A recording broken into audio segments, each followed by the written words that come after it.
So what about K-12 or pre-K-12 education? We have viewers who are concerned about what that budget might look like, and I realize I don't think either of you serve on those committees, but nonetheless, I think that's 40% or so of the budget. It's a pretty significant piece of business that you'll be dealing with between now and the end of session. Let's start with you, Senator Osmek. What do you think is likely to happen there? What are the friction points in dealing with the what I would call the K-12, but now I guess is pre-K through 12 education funding issues? Well, I know the governor's position is pretty strong as far as how much that he wants. It's a very aggressive number. The Senate has come in with a fairly low number, and I think what we're going to find, as we know, is it's going to fall someplace in between. The last couple of years, we have continued to invest annually 2 or 3% a year, depending on how the budgets work. I think that may be where we eventually fall into, but the Senate's number is fairly low, and that's so that we can get to a position at the end that both sides can somewhat agree with.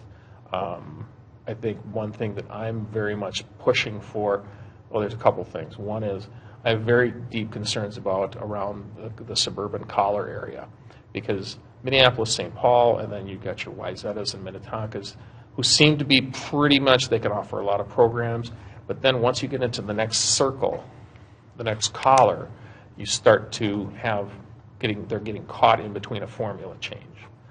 So I get concerned about that. The other part is that what we do needs to be on the general formula.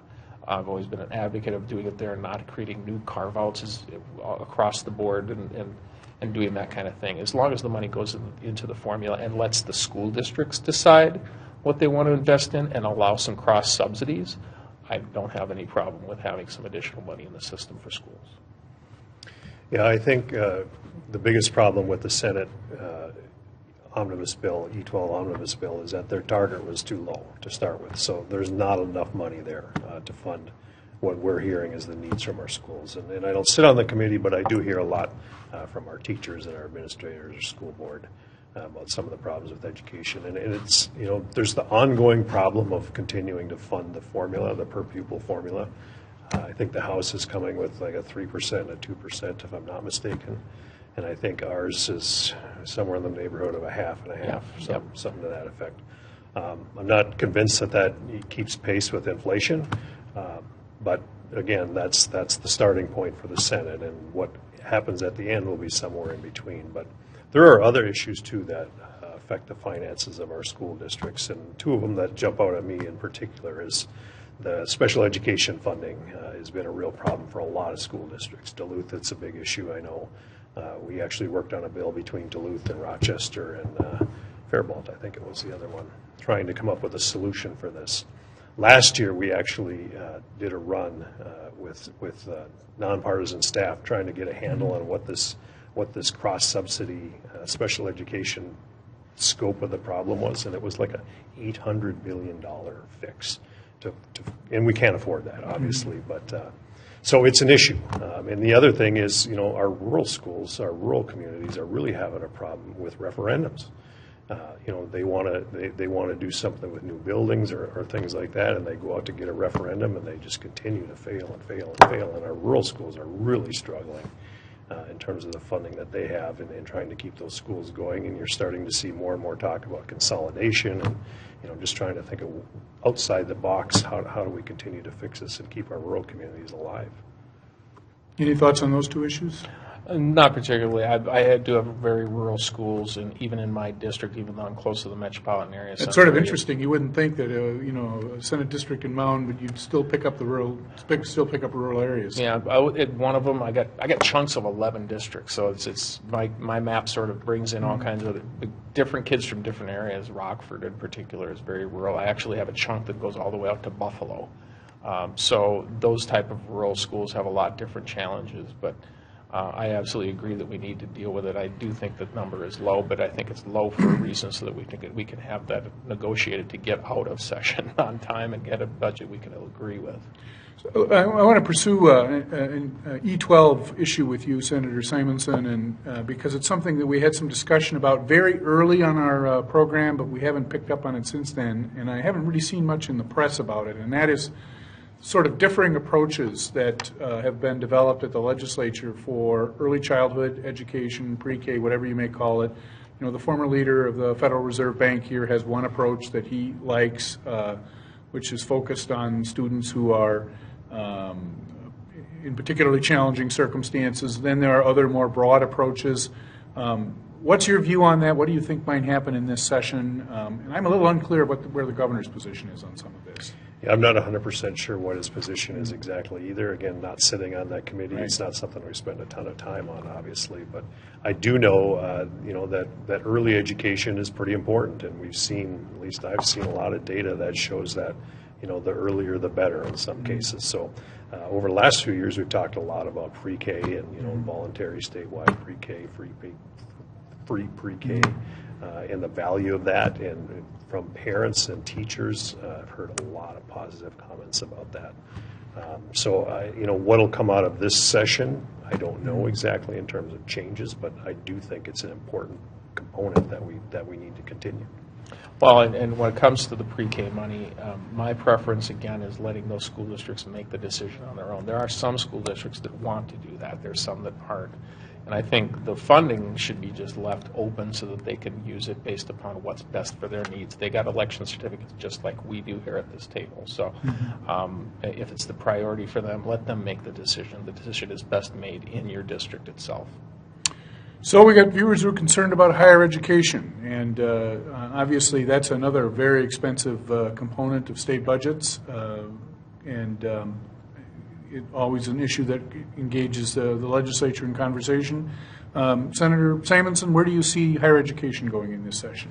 This is starting to sound like a broken record, but we need to put more money into it, right? And it's every problem that we've talked about so far. It seems to require additional money, and the University of Minnesota came forward this year with a request, I think, in the neighborhood of another 87, 88 million, something like that. Minnesota State needs an increase, and as we weigh these options about how much do we invest in these higher education institutions, the end result is how much does it impact the student, and that's ultimately what we want, is that we want our kids to grow up here, we want them to attend our higher education institutions, and we want them to get a job here and live their life here.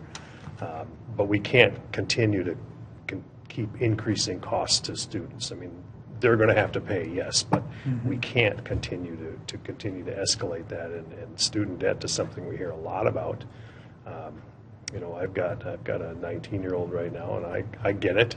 It's expensive, it's not cheap, but at the same time, it's really important that we find ways to fund these institutions because they're really critical to our economy.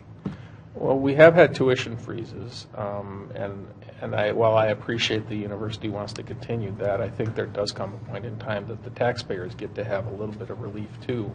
I am very concerned in higher education that we continue not to address the elephant in the room, especially with the University of Minnesota, which is administrative costs. I have not seen, and that was one of the primary reasons I voted against and I believe I was the only Republican that voted against the higher ed bill last night, is because I don't see action and I don't see progress in controlling administrative costs. The more we invest in administrative costs at the university or any of the universities, the less money gets to the classroom. And I just don't see this being accomplished, and policies that are driving this being part of the discussion. And until we get controls on that, I'm not going to vote for things like this. Do we need more money?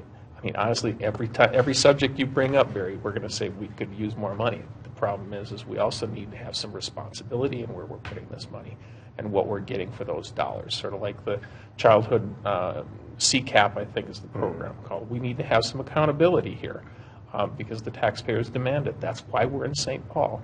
So when we start to get more accountability, I'm more interested in seeing what kind of money we can shake loose for higher education. So let's pursue the administrative expense angle a little bit. I understand, if I recall correctly, I believe President Kaler had an op-ed in the Star Tribune talking about a program to reduce administrative costs, and I gather you didn't agree with his approach, or at least his effectiveness on it. I shouldn't say his, but the university's effectiveness on that question. I would agree with that. I see a lot of talk, and I don't see a lot of action. I do speak with members of the Board of Regents One of them is a constituent of mine that is a hawk on trying to get control of this situation. I'm hopeful that the new president that's coming in is going to be more aggressive in dealing with that situation.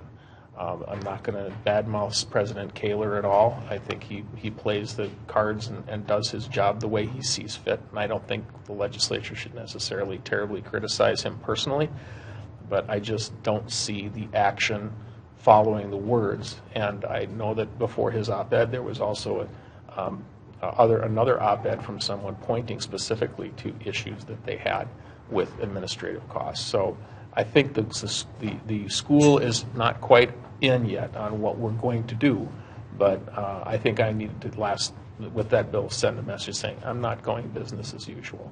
And I think the Board of Regents, and hopefully our friends in the House, are going to have a regent election one of these days on getting those seats filled so that we can have a full Board of Regents, a functional Board of Regents, and hopefully they'll take this very seriously, because I think the legislature, we do. You know, I think the University of Minnesota is kind of a unique animal in terms of how it can be challenging to try to figure out exactly how their budget comes together and exactly where their dollars are spent, especially when it comes to admin costs. It's a challenge to try to dig into that and figure out exactly where they're spending money. Minnesota State seems to be a lot better in terms of transparency, I think. But at the same time, ultimately what I think we're concerned about is the quality of the programming and the impact of the students. And when we're seeing tuition increases that are causing students to turn away and just say, you know what, I just can't afford this, I got to go do something else, or I got to go somewhere else, then it becomes a problem. But I think President Kaler has done a good job, to be fair, and I think all of our, I can't speak for all of the presidents, but UMD in my district, I know that they've struggled with deficits for many years, and they're doing everything that they can do. And that system in Duluth, at least, it's transparent to me because I can see what's happening. I can see who's where. So I'm less concerned that they're necessarily wasting money. But higher education is going to continue to be a challenge for us, and there's not unlimited funds. If there was, we could fix all of these problems, and we wouldn't have to have a show. But we don't want there's that. not. There's got to be something for us to do.